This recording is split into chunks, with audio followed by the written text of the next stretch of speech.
Hi everyone, welcome back to another week of Introduction to Sociological Theory, and in this lecture we're going to be learning about critical race theory. So the book that you read from this week starts with the quote, "In order to get beyond racism, we must first take account of race. There is no other way." Critical race theory starts with the belief that in the US in particular, we have not adequately taken account of race. And this means that essentially we've not adequately assessed the damage that racial injustice has caused in our society as a path to rectifying it. This is a highly controversial issue today, as I'm sure you're all aware, and opinions about affirmative action, reverse racism, and racial inequalities are at one of the most contentious points that they've ever been in the US. So critical race theory was developed as a way to investigate systemic racism, or racism that occurs on a large-scale level, baked into our institutions and our way of life. Critical race theory in Introduction explains that during the 1970s and 1980s, there was not yet a language to critique systematic racism in legal institutions and legal reasoning, which led law scholars and sociologists to invent a way to discuss these things. Since then, critical race theory has become one of the most highly developed and widely used theoretical frameworks in studies of race and racism, both in legal studies and in sociology.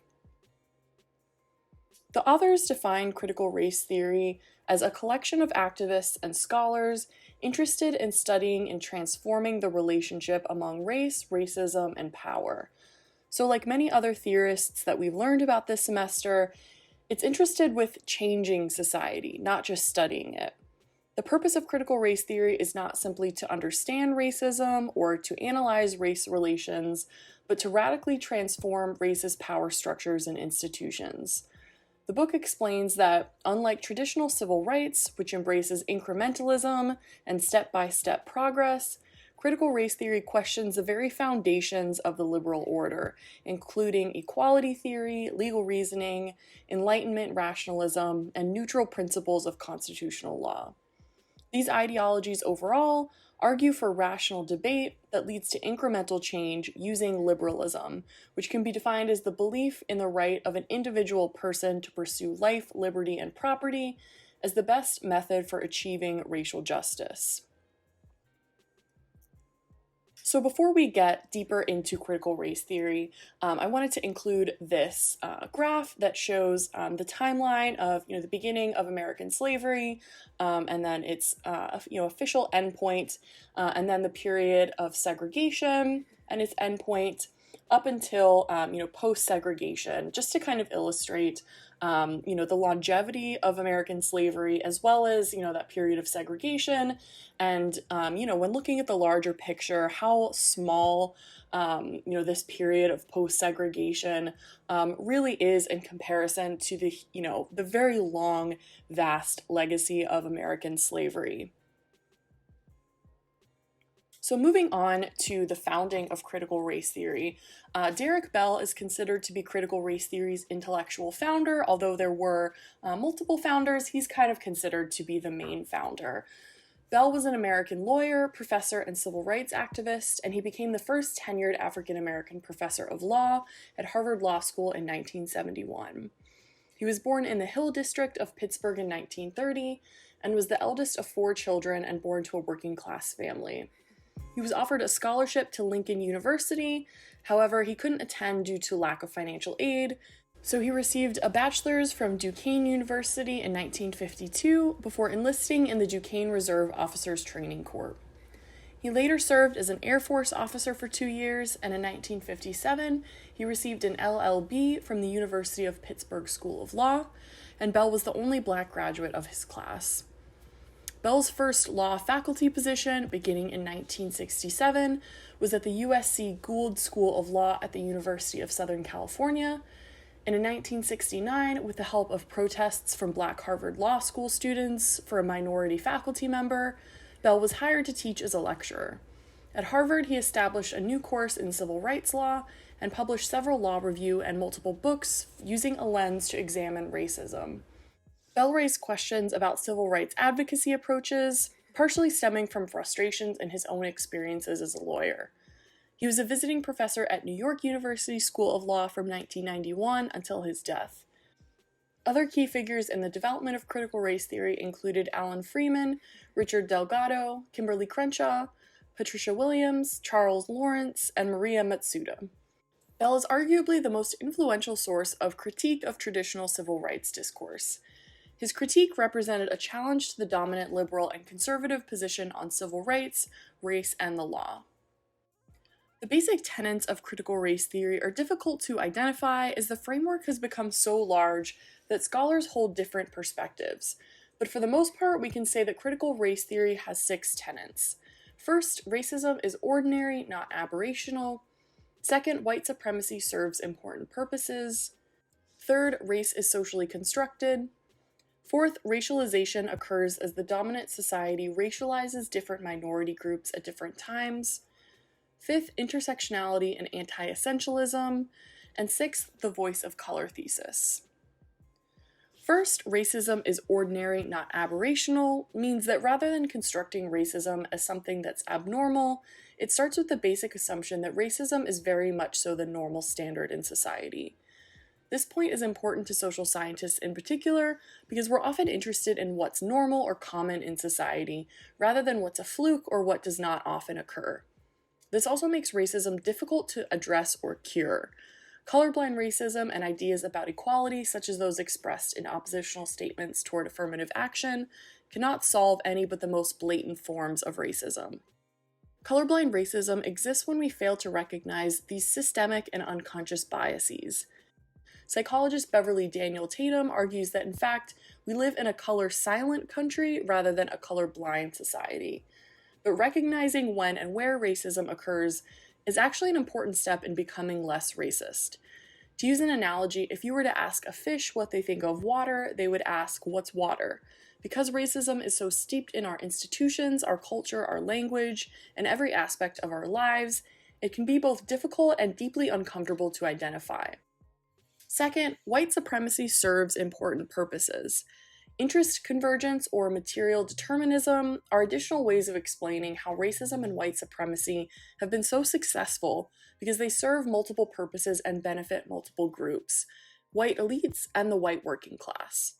The authors explain how white elites gain materially from white supremacy in that they're able to underpay workers of color and prevent working class whites from forming alliances with their black working class peers. In contrast, working class whites gain psychologically as white privilege allows them to feel superior to another group. Third, race is socially constructed rather than objective or inherent. The idea that race is socially constructed argues that races are categories that society invents when convenient, rather than a reflection of correspondence to fixed biological or genetic reality. While people of different geographical ancestry do have varying physical characteristics, this is a minuscule part of our DNA, and the overwhelming majority of our genetic endowments are similar across races. Fourth is the idea that racialization occurs as the dominant society racializes different minority groups at different times in response to shifting needs such as the labor market.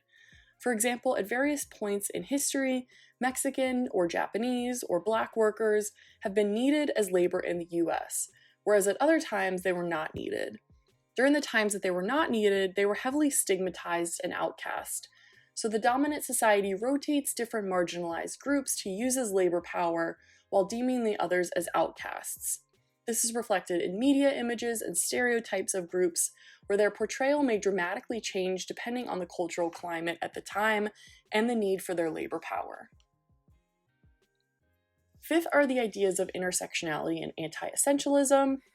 And intersectionality means that we all have intersecting and potentially conflicting identities, loyalties, and allegiances based on our social position by race, social class, gender, nationality, sexuality, ability, as well as other identities.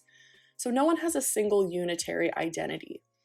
However, anti-essentialism rejects the idea that social identities are the necessary characteristics that define who people are, which is at the heart of essentialist ideologies such as xenophobia. Finally, the voice of color thesis argues that different histories and experiences of oppression allows writers or thinkers of color to have a greater ability to communicate to their white peers matters of race and racism that they were unlikely to know about previously. So how important is racism today? Studies show that Black people and Latino people who seek loans, apartments, or jobs are much more apt than similarly qualified whites to be rejected, often for vague or spurious reasons. The prison population is largely Black and brown. Chief executive officers, surgeons, and university presidents are almost all white. Poverty, however, has a Black or brown face. Black families have on average about 1/10 of the assets of their white counterparts. They pay more for products and services, including cars. People of color lead shorter lives, receive worse medical care, complete fewer years of school, and occupy more menial jobs than do whites. A recent United Nations report showed that African Americans in the United States would make up the 27th ranked nation in the world on a combined index of social well-being. Latinos would rank 33rd. So why all of this is so, and the relationship between racism and economic oppression, or between race and class, are topics of great interest to critical race theory and are covered later. So here are two examples of the study of race and racism, specifically in relation to criminal justice. The article on the left, The Mark of a Criminal Record, analyzes how Black people with criminal records and Black people without criminal records fare in comparison to white people with criminal records and white people without criminal records on the job market. So they actually find that white people with criminal records are more likely to receive callbacks than are Black people without criminal records when submitting job applications. The article on the right, Criminalized or Medicalized, examining the role of race in responses to drug use, looks at how media coverage portrays Black individuals versus white individuals when it comes to drug use. Whereas white individuals are portrayed as needing treatment for their drug use, Black individuals are more portrayed as needing to be punished or criminalized for their drug use. The next example is a case study of African immigrants in Ukraine, and this is an article that was published in the Washington Post, and I have this link to the article posted on our Carmen page. So this article talks about how African refugees in Ukraine were denied access to trains to flee the war. Comparisons were made between civilized European refugees and refugees from Iraq, Afghanistan, or Syria in a lot of the news coverage talking about African immigrants fleeing Ukraine. One person shared, mostly they would consider white people first, Indian people, Arabic people before Black people.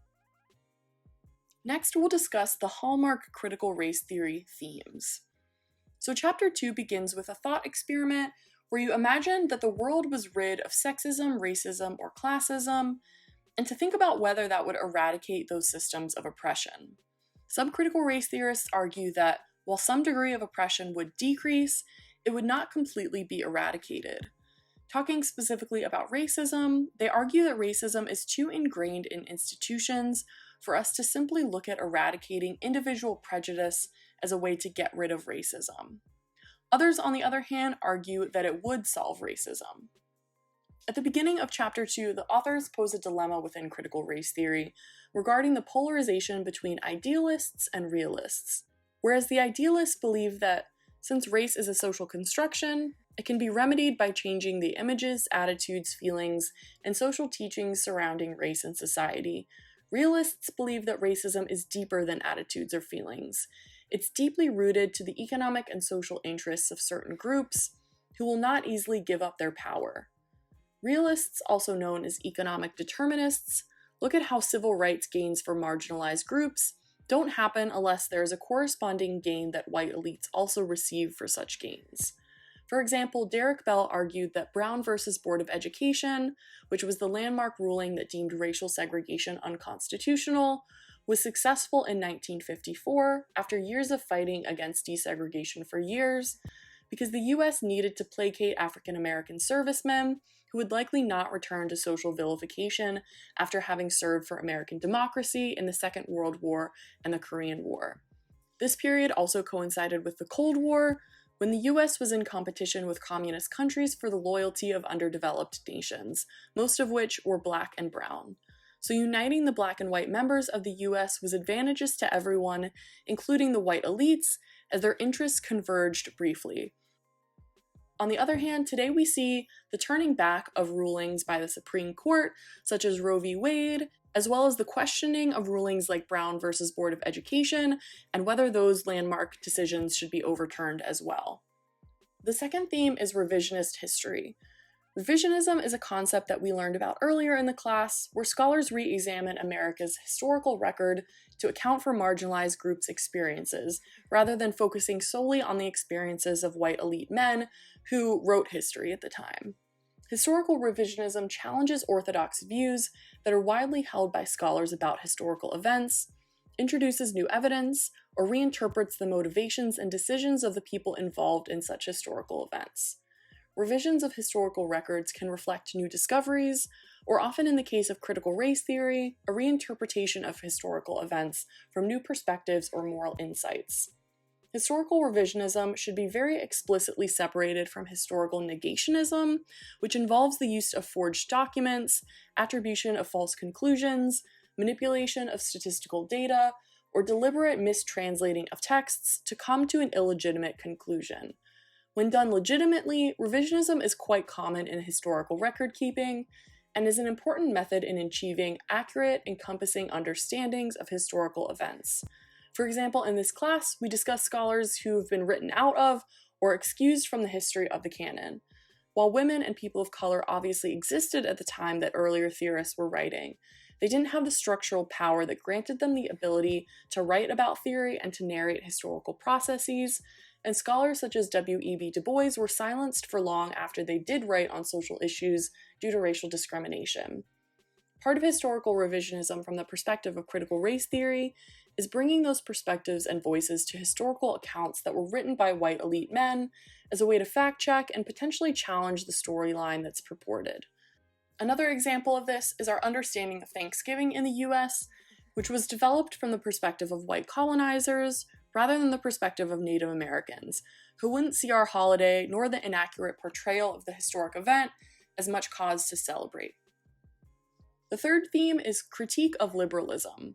The authors argue that liberalism as an ideology, as related to critical race theory, tends to emphasize colorblindness and neutral principles of constitutional law and equality, as opposed to policy or action that emphasizes equity.